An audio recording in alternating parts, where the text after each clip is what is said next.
So this is the last part in the rotational motion, काफ़ी शानदार part है। इसमें हम देखेंगे किसके बारे में, angular momentum. Angular momentum is the last topic जिसे हमें अच्छे तरीके से पढ़ना है और हो जाएगा अपना सबसे। देखो ये एंगुलर मोमेंटम होता क्या है, पहले सबसे पहले बताओ मोमेंटम क्या होता है। तो मोमेंटम जो होता है वो होता है मास इनटू वेलोसिटी। तो एंगुलर मोमेंटम क्या होगा, angular momentum mass into omega होगा क्या, नहीं, सही जा रहे हैं डायरेक्शन में, लेकिन हमें याद रखना चाहिए कि m की जगह हमेशा एंगुलर में i आ जाता है। वेयर i जो होता है वो होता है moment of inertia, I omega हो जाएगा एंगुलर मोमेंटम। यहाँ पे हम p से डिनोट कर देते हैं, यहाँ पे हम l से डिनोट करेंगे। यही होता है बस एंगुलर मोमेंटम। अब मैं तुम्हें बताता हूँ एक ऑब्जेक्ट, एक मास के अंदर में एंगुलर मोमेंटम। तो it is the momentum of it is the moment of linear momentum about any point.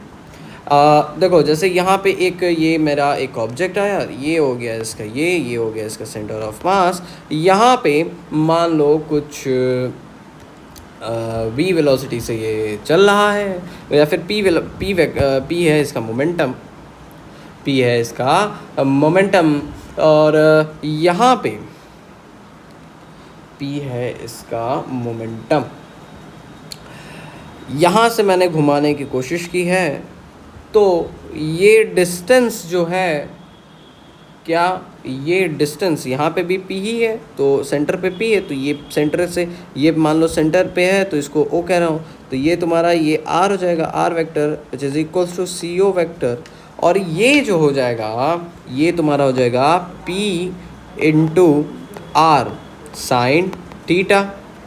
अच्छा यहाँ पे अब तुम बताओ कि ये r है, ये है, ये हो गया। अब r का साइन थीटा, यहाँ पे ये एंगल कुछ बन रहा था थीटा, यही एंगल यहाँ बनेगा, और r का साइन थीटा जो होगा वो हो जाएगा तुम्हारे इसके बराबर। किसके बराबर, इस d परपेंडिकुलर इसे कह लो। तो यहाँ से p वेक्टर इंटू d का परपेंडिकुलर, ये तुम्हारा आंसर आ जाएगा। यहाँ से भी तुम मोमेंटम, एंगुलर मोमेंटम बता सकते हो। जैसे example of angular momentum in a rod में ये देख लो, ये हो गया तुम्हारा ये ए पॉइंट हो गया, ये तुम्हारा बी पॉइंट हो जाएगा, ये तुम्हारा सी पॉइंट हो जाएगा। यहाँ पे मान लो कुछ एम मास है, वी सी एम से जा रहा है, तो ए पे अगर मैं एंगुलर मोमेंटम निकालूँ तो ये हो जाएगा M V R by two, या फिर M V L by two हो जाएगा। सी पे निकालूँ तो ज़ीरो हो जाएगा, क्यों, क्योंकि यहाँ पे परपेंडिकुलर डिस्टेंस बाई सी से सी की ज़ीरो डिस्टेंस है। यहाँ पे ये देखूँ तो M V L by two हो जाएगा। समझ रहे हो ना। लेकिन अब मैं तुम्हें बताना चाह रहा हूँ कि इसके डायरेक्शन में काफ़ी अंतर होता है। और डायरेक्शन देखो ये सब बहुत माइनर चीज़ें हैं, डायरेक्शन वगैरह में ही इसमें गलतियाँ होती हैं। तो अगर मैं डायरेक्शन बताऊँ ना, तो डायरेक्शन इसका देखेंगे अगर हम ना, तो यहाँ पे देखो एक पेन पकड़ो अपने हाथ में, उसको ऐसे टॉप मोस्ट पॉइंट पे पकड़ के देखो, और इस पे मोमेंटम बीच में दे के देखो, एक इसको ठोको ऐसे, तुम देखोगे कि ये जाएगा तुम्हारा किसमें, एंटी क्लॉकवाइज डायरेक्शन में, यानी ये हो जाएगा तुम्हारा पॉजिटिव का, यानी जे कैप यानी के कैप कह लो इसे। यहाँ पे देखोगे जब तुम नीचे ऊपर पकड़े रहोगे, नीचे अब पकड़ो, कहाँ पकड़ो, नीचे पकड़ो और ऊपर ठोको, तो ये तुम देखोगे कि ये क्लॉकवाइज डायरेक्शन में जा रहा है। किसमें, क्लॉकवाइज डायरेक्शन में, तो ये माइनस का के कैप आएगा। क्योंकि हम देखे हैं कि जब एंटी क्लॉकवाइज जाता है तो ये होता है पॉजिटिव, और जब क्लॉकवाइज जाता है तो ये होता है नेगेटिव। वैसे यहाँ पे देख लो example of angular momentum in regular bodies. Regular bodies में एंगुलर मोमेंटम का वही m b r cos theta हो जाएगा। कैसे, यहाँ पे देखो मान लो ये एक सर्कल हो जाएगा मेरा, तो यहाँ पे देखूँ तो ये हो जाएगा तुम्हारा, मान लो कि p वेक्टर से जा रहा है तो इसका पी आर हो जाएगा, नहीं, इसका हो जाएगा पी आर, इसका हो जाएगा पी आर, इसका हो जाएगा zero, line passing from the centre, मतलब सेम पॉइंट से जा रही है तो इसका एंगुलर डिस्टेंस ज़ीरो है, तो एंगुलर मोमेंटम भी ज़ीरो होगा। लेकिन यहाँ देखो ये थीटा है, तो इसका मुझे सबसे पहले परपेंडिकुलर डिस्टेंस निकालना है, तो ये हो जाएगा तुम्हारा क्या, आर है, तो ये आर का साइन थीटा इंटू पी, ये आ जाएगा इसका एंगुलर मोमेंटम। छोटी छोटी चीज़ें होती हैं। अब एंगुलर मोमेंटम तुम्हारा ट्रांजिशनल मोशन का था, ये किसका, ट्रांजिशनल मोशन का था। अब मैं तुम्हें एंगुलर मोमेंटम रोटेशन मोशन का बताता हूँ। तो वही इसी केसेस पे देख लेते हैं। जैसे रोटेशनल मोशन के एंगुलर मोमेंटम में क्या हो जाएगा कि यहाँ पे लगेगा, मैं इसको रेड पेन कर दूंगा या येलो, अच्छा रहेगा। यहाँ से ओमेगा से ये होता रहेगा, तो यहाँ पे तुम देखोगे तो इसका एंगुलर मोमेंटम जब तुम देखोगे तो ये हो जाएगा आई ओमेगा। अब मैं तुम्हें एक चीज़ बताऊं, बोलो क्या? क्या? देखो एंगुलर मोमेंटम आई ओमेगा हो जाएगा। अब तुम चाहे इसको कहीं से भी देखो, इसका आई ओमेगा रहेगा। ये एंगुलर मोमेंटम होता है with respect to axis of rotation या सेंटर ऑफ रोटेशन। या सेंटर ऑफ रोटेशन को जो है हम मानते हैं, और यहाँ पे सेंटर ऑफ रोटेशन अपना सी एम है, तो सी एम का ही आई लेंगे, हर जगह सी एम का ही आई लेंगे, और ओमेगा जो हो गया वो भी सी एम के ही रिस्पेक्ट में होता है। तो बेसिकली इसका एंगुलर मोमेंटम तुम चाहे कहीं से ले लो, ये आई ओमेगा, हाँ डायरेक्शन भले चेंज हो सकती है, ये भी इसका भी क्या हो जाएगा, आई ओमेगा हो जाएगा। जबकि यहाँ पे देखोगे तो ये हो जाएगा आई ओमेगा, यहाँ पे देखोगे तो भी आई ओमेगा, यहाँ पे देखोगे तो भी आई ओमेगा हो जाएगा। डायरेक्शन भले उधर उधर हो सकती है, जो कि तुम्हें ध्यान से देखते रहना है। बस angular momentum due to translational and rotational motion को अगर तुम सम करोगे तो एंगुलर मोमेंटम जो आएगा वो L is equals to L of translational plus L of rotational करना पड़ेगा, यानी M V R plus I omega, ये हो जाएगा तुम्हारा भाई साहब। अच्छा ठीक है, जैसे कि अगर मैं एक रॉड बनाऊं, इस पर कुछ वेलोसिटी दे देता हूं VCM की, और VCM की वेलोसिटी ये L/2 का डिस्टेंस हो गया, ये भी L/2 का डिस्टेंस हो गया, और यहाँ पे ओमेगा मैंने दे दिया, तो ये हो जाएगा तुम्हारा आई ओमेगा।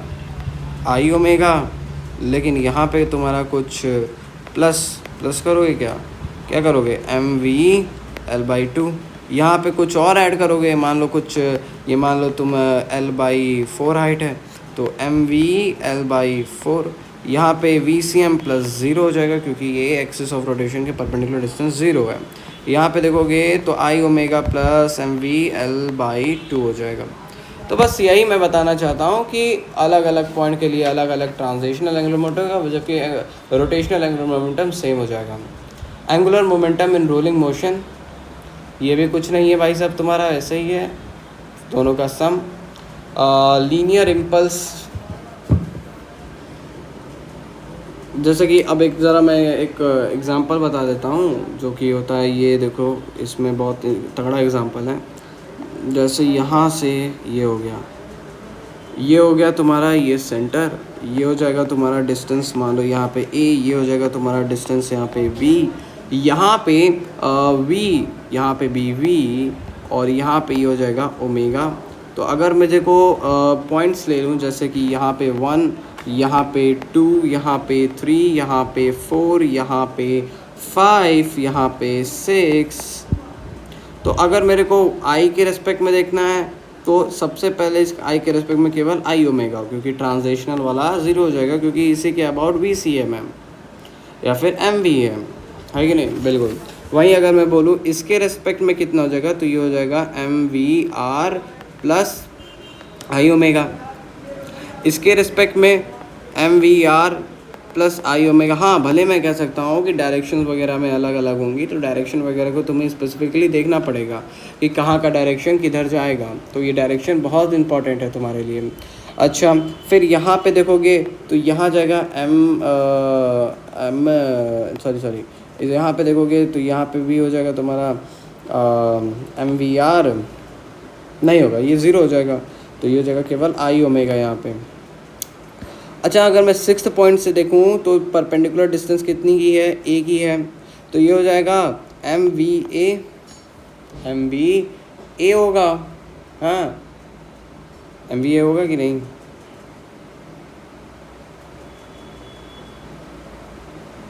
Plus I omega.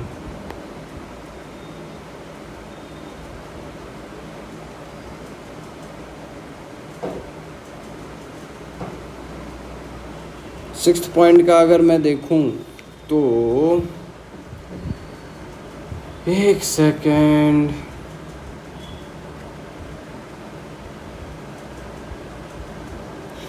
अच्छा वहीं ठीक है, सही है।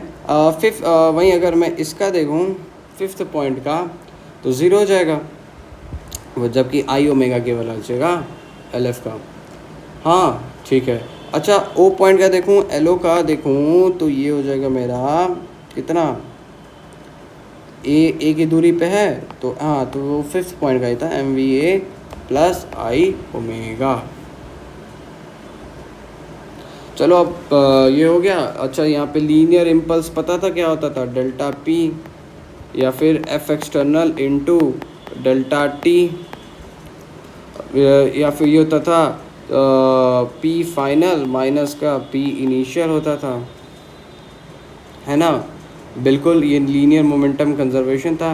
एंगुलर इम्पल्स जो होता था, क्या एंगुलर इम्पल्स जो होता था वो होता है तुम्हारा ताऊ एक्सटर्नल इंटू डेल्टा टी, ये होता है चेंज इन एंगुलर मोमेंटम। बस यही था, हो गया, बस काम ख़त्म।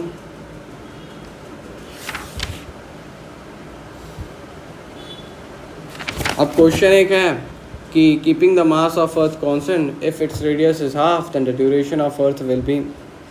तो मास ऑफ अर्थ कांस्टेंट रखते हैं, ड्यूरेशन हाफ हो जाएगा तो क्या हो जाएगा उसका, तो देखो उसमें कुछ करना नहीं है, इसका मोमेंटम जो होगा वो कंजर्व हो जाएगा, तो मोमेंटम कंजर्व हो जाएगा, ठीक है।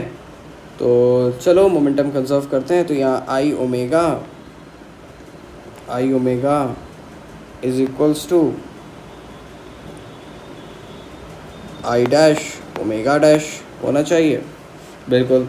अब मैं तुम्हें एक चीज़ बताना चाहता हूँ कि इनिशियली जो अर्थ का मास रेडियस था आर था, मास एम था, अभी भी मास एम ही है, लेकिन ये जो है ये 2r हो गया है, नहीं r 2r हो गया, हाफ हो गया।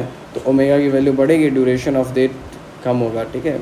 तो जैसे यहाँ पे मैं बोल सकता हूँ कि 2 अपॉन में 24 आवर या फिर 2 अपॉन में 86,400 सेकेंड होता है, इज इक्वल्स टू 24 आएगा, या फिर 2 अपॉन में ओमेगा जो आएगा वो 24 आवर आता है, आवर में ही देखते हैं। तो यहाँ पे M R square 2/5 M R square पहले का is into omega is equals to 2/5 into M into radius half हुआ है तो r²/4 is equals to omega dash, यानी कि omega dash is equals to 4 times of what, omega, 4 गुना है omega का, है कि नहीं। तो यहाँ से omega dash is equals to 4 times of omega हो गया, 2π/ओमेगा जो था वो 24 था, तो बताओ 2π/4 ओमेगा जो होगा वो कितना होगा, तो 2π/ओमेगा 1/4 से multiply is equals to what, तो 1/4 into 24 is equals to 6 hour होगा एक दिन में, ठीक है। चलो भाई साहब हो गया भाई, चलो इसको ख़त्म करते हैं और यहाँ से चैप्टर तुम्हारा ख़त्म हो गया, क्वेश्चन प्रैक्टिस करनी है।